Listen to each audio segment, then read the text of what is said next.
नमस्ते बच्चों। स्वागत है आपका फिर से हमारी इस SLT tech and YouTube channel के ऑनलाइन क्लास में। बच्चों, आज हम पढ़ने जा रहे हैं कक्षा 6 का अध्याय 2, जिसमें हम पूर्ण संख्याओं के बारे में पढ़ेंगे। इससे पहले के कुछ वीडियो में हमने अध्याय 1 की सभी प्रश्नावलियों को हल कर लिया है। उनसे संबंधित वीडियो हैं, उनका लिंक वीडियो के डिस्क्रिप्शन और आई बटन में दिए हुए हैं, वहां से आप उन वीडियो को देख सकते हैं। साथ ही आप हमारे SLT tech and YouTube channel का एक मोबाइल एप्लीकेशन है, वो भी डाउनलोड कर सकते हैं, जिसका लिंक भी वीडियो के डिस्क्रिप्शन में दिया हुआ है। उसके ऊपर क्लिक करके उस ऐप को डाउनलोड कर लीजिए। जो भी नए वीडियो अपलोड किए जाएंगे वो उस ऐप में अपडेट होते रहेंगे, तो आपको वीडियो ढूंढने में आसानी रहेगी। इसलिए आप उस ऐप के माध्यम से भी हमारे वीडियो हैं वो देख सकते हैं। तो आज की इस क्लास में हम प्रश्नावली 2.1 के 5 सवाल हल करेंगे। इस 2.1 में 8 सवाल हैं। 8 सवाल यदि हम एक ही वीडियो में हल करेंगे तो वीडियो काफी लंबा हो जाएगा और आप बोरियत महसूस करेंगे। इसलिए आज की इस क्लास में हम केवल 5 ही सवालों को हल करेंगे। तो वीडियो में आप अंत तक बने रहें। वीडियो यदि आपको पसंद आए तो इसको लाइक करें, अपने अन्य साथियों को शेयर करें, जिससे उनको भी इसका लाभ मिल सके। और यदि आप चैनल पर पहली बार आए हैं या चैनल को अभी तक सब्सक्राइब नहीं किया है तो चैनल को सब्सक्राइब कर लीजिए। साथ ही घंटे के ऑल बटन को प्रेस कर लीजिए, जिससे प्रत्येक वीडियो का नोटिफिकेशन आपको समय पर प्राप्त होता रहे। तो चलिए अब शुरू करते हैं हमारी क्लास। प्रश्नावली पढ़ने से पहले हमें इन पूर्ण संख्याओं के बारे में सामान्य जानकारी है वो प्राप्त कर लेते हैं। तो यहाँ देखिए, सबसे पहले आप जान लीजिए कि पूर्ण संख्याएं क्या होती हैं। आपने पढ़ाई होगा कि संख्याएं हैं वो प्राकृत संख्याएं हैं, वो स्टार्ट में होती हैं, शुरुआत में प्राकृत संख्याएं हैं जो 1 से लेकर के अनंत तक जाती थी। जो धनात्मक संख्याएं होती थी वो प्राकृत संख्याएं कहलाती थी। और जब इन प्राकृत संख्याओं में शून्य को शामिल कर दिया जाता है तो वो हो जाती हैं पूर्ण संख्याएं। कौन सी हो जाती हैं? पूर्ण संख्याएं। यानी प्राकृत संख्याओं के साथ में हम यदि शून्य को शामिल कर दें तो वे कहलाती हैं आपकी पूर्ण संख्याएं। और पूर्ण संख्याएं हैं वो धनात्मक ही होती हैं, ऋणात्मक नहीं होती हैं। और जब इन पूर्ण संख्याओं में ऋणात्मक संख्याओं को भी शामिल कर लिया जाता है तो वे कहलाती हैं पूर्णांक संख्याएं। तो ये पूर्णांक संख्याएं हैं वो आप अगली क्लास में पढ़ेंगे, 7वीं क्लास में। आप इस क्लास में केवल आपको पूर्ण संख्याएं पढ़नी है। पूर्ण संख्याओं के साथ में जो संक्रियाएं होती हैं उन्हीं का अध्ययन आपको करना है। तो अब आप अच्छे से समझ गए होंगे कि पूर्ण संख्याएं क्या होती हैं। यानी जो प्राकृत संख्याएं हैं जो 1 से शुरू होकर के अनंत तक जाती हैं, उनमें यदि 0 को शामिल कर लिया जाए तो वे कहलाती हैं आपकी कौन सी संख्याएं? पूर्ण संख्याएं। तो चलिए अब हम इस प्रश्नावली के एक एक सवाल को हल करते हैं, जिनमें इन पूर्ण संख्याओं पे आधारित सवाल दिए हुए हैं। तो पहला सवाल देखिए इस प्रश्नावली का, 10,999 के बाद अगली 3 प्राकृत संख्याएं लिखी। तो मैंने अभी बताया आपको कि जो पूर्ण संख्याएं होती हैं वो धनात्मक होती हैं। और जब आपसे किसी भी पूर्ण संख्या की अगली संख्या पूछी जाए तो उसमें हम 1 प्लस कर देंगे। और यदि पीछे की संख्या पूछी जाए तो उसमें से 1 हम घटा देंगे। जो अगली संख्या है उसको कहते हैं परवर्ती संख्याएं, जो उससे पहले वाली संख्याएं होती हैं उनको कहते हैं पूर्ववर्ती संख्याएं। तो चलिए इसको हल करते हैं। इसे 10,999 है, इसके आगे की 3 संख्याएं हैं वो हमें बतानी है प्राकृत संख्याएं। तो 10,999 के अगली संख्या तो हम क्या करेंगे, इसमें 1 प्लस कर देंगे। ये 10,999 लिखेंगे, फिर उसमें 1 प्लस करेंगे। तो 1 प्लस करते ही क्या हो जाएगा, 9 और 1 10 की 0, असल की 1, फिर 10 हो जाएगा, असल की 1, फिर 10 हो जाएगा, असल की 1, और फिर 1 को 0 में जोड़ेंगे तो 1 आ जाएगा, और फिर 1 जोड़ेंगे, 1 है वो 1 का 1 आ जाएगा। तो 10,999 की अगली संख्या क्या हो जाएगी? पहली संख्या 11,000, ये आपकी पहली संख्या। और इसी तरह की आपको 3 संख्याएं बतानी है। अब ये जो संख्या आई है इसमें हम एक जोड़ेंगे, यानी जो 11,000 आई है उस 11,000 में हमें एक जोड़ेंगे तो वो हमें अगली संख्या प्राप्त हो जाएगी। ये लिखेंगे 11,000, फिर उसमें एक प्लस कर देंगे तो कितनी आ जाएगी? 11,001। ये हो गई आपकी दूसरी संख्या। फिर आपको 11,001 है उसमें क्या करना है? एक और प्लस करना है। ये 11,001 और प्लस 1, तो अगली संख्या आ जाएगी इसके 11,002। तो ये हो गई आपकी इस 10,999 के बाद आने वाली अगली 3 प्राकृत संख्याएं। आशा है आपको समझ में आ गया होगा। चलिए हल करते हैं। नेक्स्ट है 2 का सवाल। दूसरा सवाल है, उसमें भी आपको क्या बताना है? 10,001 से ठीक पहले आने वाली 3 पूर्ण संख्याएं बतानी है। अब यहाँ पहले वाली पूछी है तो इस संख्या में हम एक है वो माइनस कर देंगे, फिर जो संख्या आएगी फिर उसमें एक माइनस कर देंगे। इस तरह से आपको पहले की संख्या बतानी है। तो 10,001 के ठीक पहले वाली पूर्ण संख्या, पहले वाली पूर्ण संख्या होगी, पूर्ण संख्या है। अब जो ये दी गई है 10,001, उसमें से हम एक को घटा देंगे तो कितनी आ जाएगी? 10,000। यानी ये एक है वो एक हम घटा देंगे तो वो पूर्व की आ जाएगी, यानी 10,000 आ जाएगी। ये आपकी पहली संख्या। अब इसी तरह से इसके आगे की संख्या बतानी है। तो ये 10,000 के ठीक पहले यानी जो आई है उसमें से अब एक को घटाना है। तो 10,000 माइनस 1 कर देंगे तो यानी 10,000 में से एक करेंगे तो यहां आएगी आपकी 9,999।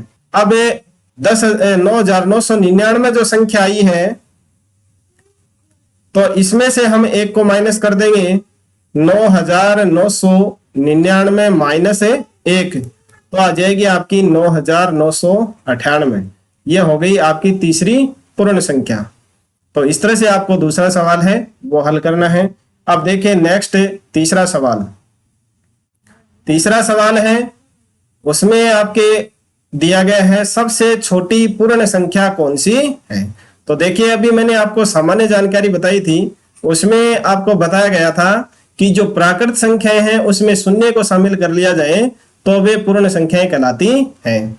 तो अब यहां देखिए ये 0 है, तो ये 0 है वो सबसे छोटी संख्या है।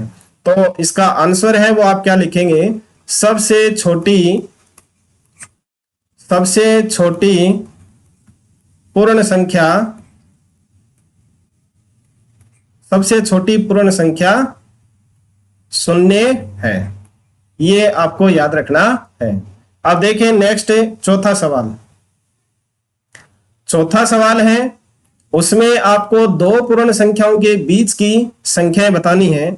32 और 53 के बीच में कितनी पूर्ण संख्याएं हैं। तो अब आप इसमें गलती करते हैं। आप इस सवाल को देख करके ये सोच रहे होंगे कि ये तो बड़ा ही इजी सवाल है, हम इनकी बाकी करके ज्ञात कर लेंगे, लेकिन वो आपका आंसर है वो गलत होगा। यानी इसमें आपको सबसे बड़ी संख्या है उसमें से सबसे छोटी संख्या को घटाना है जो आपके पास में दी हुई है उनमें से, और फिर उनमें से एक को और घटाना है क्योंकि यहाँ इसमें बीच की संख्याएं पूछी गई हैं। तो जब आप 53 में 32 घटाएंगे तो उसमें 53 है वो शामिल हो जाएगी, यानी 53 है वो भी इसमें शामिल है। लेकिन छोड़ करके यानी इन दोनों को छोड़ करके इनके बीच में कितनी संख्याएं आ रही हैं वो हमें बतानी है। तो इस 53 को हटाने के लिए फिर जो आंसर आएगा उसमें से एक को और माइनस करना है। तो इसका आंसर है वो किस तरह से ज्ञात करेंगे? 32 और 53 के बीच, 53 के बीच की पूर्ण संख्याएं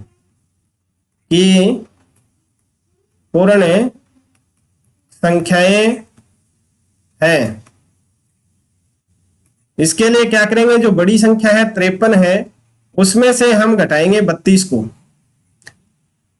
और फिर उसमें से एक को और माइनस करेंगे, तब हमारा जो आंसर है वो सही आएगा। तो देखिए 53 है, चलिए यहां नीचे लिख देते हैं। तो ये 53 है और फिर माइनस का 32 है, माइनस का 1 है, तो ये कितने हो गए, माइनस के 33 हो गए। और जब 53 में से 33 को घटाएंगे तो कितने बचेंगे, 20। तो यानी यही आपका आंसर होगा, यानी 32 और 53 है, उनके बीच में 20 पूर्ण संख्याएं हैं। आप देख लीजिए, यानी 32 से लेकर के 40 तक हो गई 8 संख्याएं, और फिर 41 से 50 तक हो गई 10 संख्याएं, और फिर 53 को छोड़ करके 52 ही लेना है, 52 तक लेनी है तो 2 वो हो गई। तो इस तरह से इनका योग क्या हो गया, 20 हो गया। लेकिन आप डायरेक्ट 53 में से 32 घटाएंगे तो आपके पास में 21 संख्या आएगी, उसमें ये जो 53 है वो शामिल हो जाती है। तो इसलिए जो सही पूर्ण संख्याएं हैं बीच की ज्ञात करने के लिए, उसमें से जो दी हुई संख्याएं हैं उनमें बड़ी संख्या में से छोटी संख्या घटा करके फिर उसमें से एक को और माइनस करेंगे, तब आपका आंसर है वो सही आएगा। और आप परीक्षा में प्रश्न आते ही केवल 53 है, उसमें से 32 घटा करके आंसर निकाल देते हैं और आपका आंसर है वो गलत हो जाता है। तो इस बात का आपको ध्यान में रखना है। अब देखिए नेक्स्ट 5 का सवाल।